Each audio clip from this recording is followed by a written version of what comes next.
بسم آبن ولدن منفس قدسن حدا أملاخ آمين فقران أحواتي أحاتين لومون مقتصلتا نايتي معالتاوي نمبزلنا مزقب حيمانوت كاب قصري 163 كساب 169 كنا نببينا امنت مبعتها زل عالماوي هيوت قصري 163 نايزي مدراوي رأي قعزنا علامة زخوني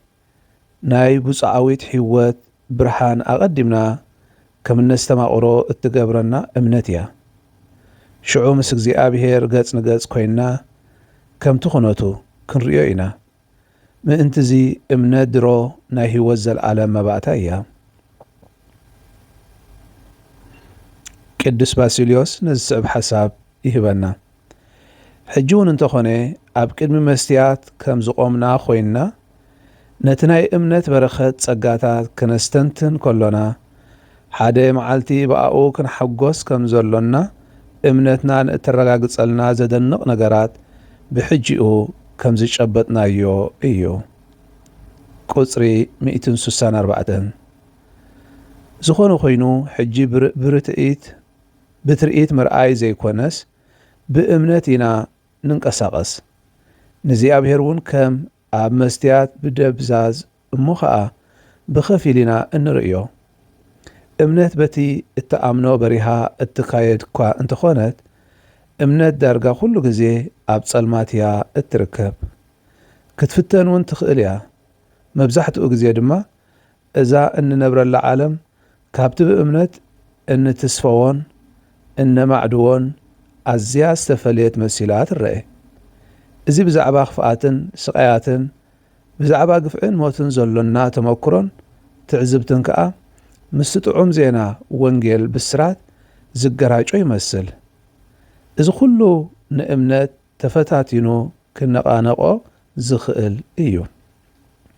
قصري 165 شعوينا بقار نابتوم مسخاخر امنت زخونو كنقلب زقبقنا تسفا أبزي بلو تسفا زقبري أبراهام صلمات أبزن صلالوون هاي ودا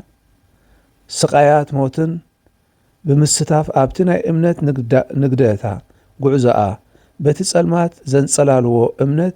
زيتا وعزت مريم كومون كالوت بزحات اللو نابزياتهم نقلب مانت زنبقار أبتحتي كم زبالي عزوز دمنا مسكرنات أصليلنا نتي طبيقنا زركب زخونه عينت كبدت حاتيات كنوجد نتعاطو ناي امنتنا جمارن فصامن نزخونه ኢየሱስ አማዕዲና እናጠመትና ኣብ ቅድመና ተሰጢሑ ብዘሎ መንገዲ ብጽንዓትን ብትብዓትን ንጉየ አንቀጽ 2 ንሕና ነአምን ኣሎና ቁጽሪ 166 እምነት ሰብኣዊ ናይ ውልቂ ተግባር እዩ رؤسو نسبات نزغلت أملاخ بوغن والكسب زوهاب ناس أملاشيو تخونغن امنت كاب كالئ تنصيلو زرئ تغبار يكونن بينو زنبر كم زي يلبو كم أخا بينو تنصيلو زأمن يلبون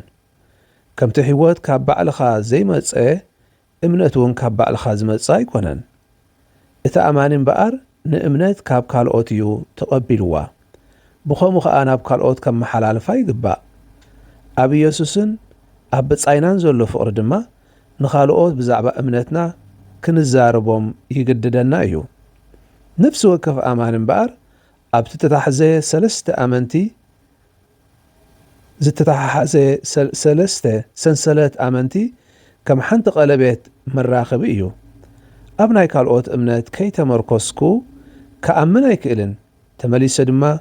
أنا بتا امنتي نخالقوت أب امنتهم دقف نمخان حجز قصري 167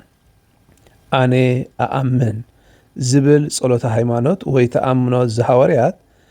اتنفس وكف أماني ببولكو بفلاي بغزيت انقوتو زقلصو ناي بيت كريستيان امنتيو نحنا نأمن زبل تأمنوت نيكيا قسطنطينية دما أب قبائي استأكوب أباسات ويكا بحفشاو ملكعو أب قبر أملخو زتقاو مؤمنان زقلصو ناي بيت كريستيان امنتيو أنا أأمن እውን እንተኾነ ክልቲኡ ኣነ ኣኣምን ንሕና ንኣምን ንምባል እተስተምህረና ኣዴና ቤተ ክርስቲያን ንእግዚአብሔር ብእምነት እትምልሸሉ እዩ። ኦ ጎይታ ንእምነት ቤተ ክርስቲያንካ ጠምት። ቁጽሪ 168 ፈለማ ብምእማን ንእምነተይ እትሕብሕብን እትምግብን እተደልድልን ቤተ ክርስቲያን እያ። ኣብ ኩሉ ቦታ ቅድሚ ኩሉ ንጎይታ እትእመን ቤተ ክርስቲያን እያ። እቲ ንኣኻ ንኣምላኽ ንውድስ ዝብል ማህሌት ክንዝምር ከሎና ኣብ መላእ ዓለም ዘላ ቅድስቲ ቤተ ክርስቲያን ብእልልታ ትቕበለካ። ምስኣን ኣብኣን ብምዃን ኣብ ሓደ ተጠርኒፍና ኣነ ኣኣምን ንሕና ንኣምን ክንብል እምነትና ንገልጽ። እምነትን ኣብ ክርስቶስ እትርከብ ሓዳስ ህይወትን ብጥምቀት ንቕበል ድማ ብቤተ ክርስቲያን ኣቢልና ኢና። ኣብ ሮማዊ መጽሓፍ ምስጢራት እቲ ኣጥማቒ ነቲ ንእሰ ክርስቲያን ካብ ቤተ ክርስቲያን እግዚኣብሔር እንታይ ተሓተት ዝብል ሕቶ የቕርበሉ። ምላሹ ከዓ እምነት እዩ። እምነት ከንታይ ትህበካ? ሕይወት ዘለዓለም እናበለ ይምልሽ። ቁጽሪ 169 ድሕነት ዝመጸና ካብ እግዚኣብሔር ብሕቱ እዩ። እንተኾነ ግን ናይ እምነት ሕይወት እንቕበል ብቤተ ክርስቲያን ኣቢልና ስለ ዝኾነ ንሳዴና እያ። ቤተ ክርስቲያን ከም ናይ ድሕነት ፈጻሚት ገባሪት ዘይኮነትስ ብወገን እቲ ሓዲስ ልደትና ኣደ ምዃና ኢና እንኣምን። ኣዴና ብምዃን ከዓ ኣብ መደብ እምነት መሃሪትና እውን እያ። ፍቁራን ኣሕዋተይን ኣሓተይን እዚ ሎሚ ዘንበብናዮ እውን መቐጸልታ ነቲ ብዛዕባ እምነት ንሪኦ ዘለና ኮይኑ እምነት ብክልተ መልክዕ ክንሪኦ ከም ንኽእል እቲ ውልቃዊ እምነት በብውልቅና እናኣምኖ ከምኡ እውን እቲ ሓበራዊ ሓቢርና ምስ ቤተ ክርስቲያን ንኣምን ኣሎና እናበልና እንጽልዮ እናኣምኖ ዝገልጽ እዩ። እቲ ቅድሚ እውን ገሊጽና ነርና እምነት መጀመርያ እንታይ እዩ እንተዳ ኢልና ነቲ ኣብ ሰማይ ዘሎ ኩነት ነጸብራቕ ወይ ድማ እንጅምረሉ ኩነት እዩ። እዚ ኣብ ሰማይ ዘሎ እንብሎ ዘለና ከዓ እቲ ናይ ዘለዓለማዊ ህይወት ብጎይታ ዝተዋህበና እዩ። ስለዚ እምነት ክንብል ከለና መልስን እግዚኣብሔር እንህበሉ መንገዲ እዩ ኢልናዮ ኢና። ነቲ ኣብ ሰማይ ዘሎ ኩነትና ከዓ ነጸብራቑ ምዃኑ ይነግረና። እንተኾነ ግን ነጸብራቕ ንብል ኣለና። እንተኾነ ግን እምነትና ኣብዚ ምድሪ እዚ ኩሉ ግዜ ብርሃን እዩ ወይ ብርሃን ጥራይ እዩ ክንብል ኣይንኽእልን። ምክንያቱ ናይ እምነት ጉዕዞና ብጸልማትን ብስቃይን ብፈተናታትን ዝሓልፍ ስለ ዝኾነ ብዙሕ ግዜ ፈተናታት ስቃይን ዝተሰነየ ናይ ጸልማት ኩነት ነሕልፈሉ ኣብ ህይወትና ኣሎ እዩ። እዚ ማለት ግን እምነት ብገዛእ ርእሳ ጸልማት ብምዃና ዘይኮነ እቲ ኣብ ዙርያናን ኣነባብራናን ኩነትናን ዝገብሮ ጽልዋ እዩ ነቲ ፈተናታት ዘምጽኦም። ነዚ ንምስጋር ድማ ነቶም ቅድመና ዝሓለፉ ቅዱሳን ክንዝክር። ምክንያቱ ከመይ ኢሎም ከም ዝመሓለፉ ከመይ ኢሎም ከም ዝነበሩ ታሪኾም የዘንትወልና እዩ። ብሓቂ ናይ እምነት ናይ አብርሃምን ናይ ንና ቅድስት ድንግል ማርያምን እቲ አብርሃም ዝመጾ ዝነበረ ሕቶ ኣብቲ ሕጅስ ወዲኤ እዕሪፈ በቃ ኣምላኽ ምሳኻ ኢሉኒ ብዝበሎ ግዜ ዓበይቲ ፈተናታት ዓበይቲ ሕቶታት ክምልሾም ዘለዎ እኳ ደኣ ብእምነት ክምልሾም ዘለዎ ከም ዝገጠሞ ንዑ ኻ ከመይ ኢሉ ከም ዝሓለፎ ምስክር እዩ። ንና ቅድስት ድንግል ማርያም እውን ነቲ ኣምላኽ ክኸውን ዝተባህባ ብወዳ ናብ ስቃይ ኣብ ትሕቲ መስቀል ናብ ቀራንዮ ክጓዓዝ እዚ ኩሉ ነቲ እምነታ ክሳዕ ክንደይ ፈታኒ ከም ዝኾነ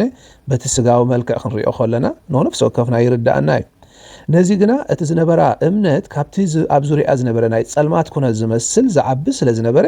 ስዒራቶ ክትወፅእ ከም ዝተረኸበ ስለዚ እቲ ኣብዚ ነብዚ ዝረኣና እንታይ እዩ እቲ እምነትና ነጸብራቕ ናይቲ ሰማያዊ እኳ ተኾነ ኣብዚ ምድሪ እዚ ግን ክሓልፎ ዘለዎ ብናይ ጸልማት ኩነታት ዝተኸለለ ኣጋጣሚታት ክህልዎ ከም ዝኽእል ነዚ ከዓ ብእምነት ክንሰግሮ ከም ዘሎና ነቶም ዝሓለፉ ቅዱሳን ኣቦታት ኣዴታት እውን ምጥማት ከም ዝግባእ እዩ ዝነግረና። ክትቀጽሉ ዘሎ ሓሳብ እንታይ እዩ እምነት ናይ ውልቀይ ጥራሕ እትብሎ ኣይኮነን ርግጽ እምነት ውልቃዊ ተግባር እኳ እንተኾነ ንበይንኻ ግን እትነብሮ ኣይኮነን ምክንያቱ ወዲ ሰብ ባህሪኡ ንበይኑ ክነብር ዝተጸውዐ ኣይኮነን ታይዳ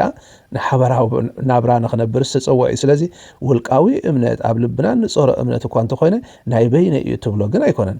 ከምቲ ህይወት ባዕልኻ ንርእስኻ ዘይሃብናያ ባዕልና ንገዛእ ርእስና ህይወት ባዕልና ይኮንና ንሂብናያ ስለዚ እምነት እውን ቤተ ክርስቲያን ቅድመና ዝኣመነት ኣደ ኮይና እትህበና እዩ ስለዚ እቲ ወዲ ሰብ ባዕሉ ህይወት ፈጢሩ ወይ ድማ ባዕሉ ኣይኮነ ናብዛ ዓለም መጽዩ ካባይን ካባሁን ካብ ኩላህና ናብዛ ዓለም እዚ ባዕልና ዝመጻና የለና ህያብ እግዚአብሔር እዩ ባር እታ እምነት እውን ህያብ ቤተ ክርስቲያንና ቀዲማ ኣሚና ነቲ ጉዕዞና ዝኸውን ስንቂ እናሃበት ንክንክተላ እትጽዋዓና ኣደ እያ ዘላትና ስለዚ ካብ ካልኦት ንቕበሎ ምዃኑ ክንርዳእ ኣኣምን ዝብል ውልቃዊ ክኸውን ከሎ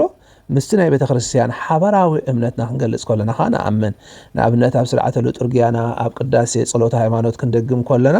እንታይ ኢልና ንኣምን ኢልና ብእግዚአብሔር ኣብ ንኣምን እናበልና ኢና ጸሎተ ሃይማኖት ንደግም ስለዚ እዚ እንታይ እዩ ዝገልጽ እንታይ ኢልና እቲ ብሓባር እንጽልዮ ጸሎት ናይ ሓባር እምነትና ናብ ኣምላኽ ዘቕርበና እዩ ስለዚ ብውልቅና እንኣምኖ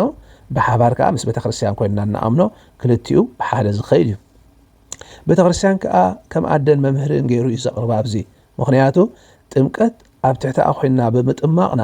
ነቲ እምነት ንሳ ናይ መወዳእታ ንሳ ትዕድሎ ትኸሎ ትነጽጎ ዘይኮነ እግዚኣብሔር ዝህብን ዝኸልእን እንተኾነ ግን ኣብ ትሕቲ እግዚኣብሔር ነቲ ናይ ምስጢራት ህያባት ኮነ ነቲ ናይ እምነትና ጉዕዞ ኮነ እትህበና ጥምቀት ክንጥማቕ እንከለና ናቤና ንኸይድ ናብ ቤተ ኣምላኽ ከይድና ብቤተ ክርስቲያን መንገዲ በቲ ስርዓታን ኣጋባን ዘፍቅዶ ንጥማቕ ስለዚ እቲ እምነት በኣኣ ንቕበሎ ኣለና ስለዚ እምበኣር ቤተ ክርስቲያን ቅድመና ዝኣመነት ስለዝኾነት ንሳ በጥምቀት ሓድሽ ህይወት ስለትህበና ኣዴና እያ ቋንቋ እምነት ስለትምህረና ድማ መምህርና እያ ስለዚ እቲ ጥምቀት በጸጋኣ ጥምቀት ስለትበጽሓና እንታይ እያ ንብላ ኣዴና እያ ንብላ ነቲ ቋንቋ እምነት ብትብዓት እትምህረና ስለዝኾነት ከዓ መምህርና እናበልና ንጽዋዓ ስለዚ ድሕነት ካብ ኣምላኽ ጥራይ ዝመጽእ እኳ እንተኾነ ህይወት እምነት ግን ብመንገዲ ቤተ ክርስቲያን ጌርና ኢና ንቕበሎ ስለዚ ብሓቂ እቲ ኣኣምን ንኣምን እንብሎ ናይ እምነትና ቃል ወይ ናይ እምነትና ንገልጸሉ መንገዲ ኣብ ትሕቲ ቤተ ክርስቲያንን ብቤተ ክርስቲያንን ኮይንና ነቲ እግዚአብሔር ዝገለጸልና ምላሽ እንህበሉ መንገዲ እምነትና እንዕቢ ክንከውን ኢና ንጽዋዕ ዘለና እግዚአብሔር ንኹልኹም ኣብ ዘለኹሞ ይባረኽኩም ጸግኡ የብዛሓልኩም ስብሃት ንኣብን ንወልድን ንመንፈስ ቅዱስን ይኹን ጥንቲ ከም ዝነበረ ሕጂ ከዓ ንወትሩ ንዘለዓለም ዓለም ኣሜን በስመ አብ ወወልድ መንፈስ ቅዱስ ሓደ ኣምላኽ ኣሜን